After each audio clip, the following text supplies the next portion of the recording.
Pilipino ka ba? Alam natin na ang Pilipino ay natural na magalang. Paano ang paraan ng paggalang mo sa iyong kapwa? Paano ang paraan ng paggalang? Paano ang iyong paraan ng paggalang sa kapwa?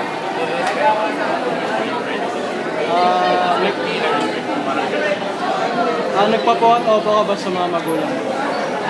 Nagpapuwat opo ka ba sa mga magulang? Marunong ka ba magsalita ng konyo? Oo, alam natin na. Magbigay ka nga ng ehemplo.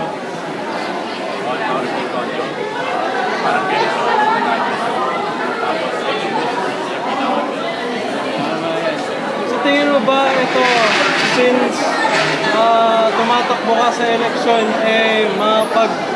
maganda bang gumamit ng konyo na salita sa paraan ng pagsasalita? Depende sa situation, depende sa situation. Sometimes, yes, pero Paano sa mga talagang solidong Tagalog, solidong Pilipino, paano di sila nakaintindi ng English?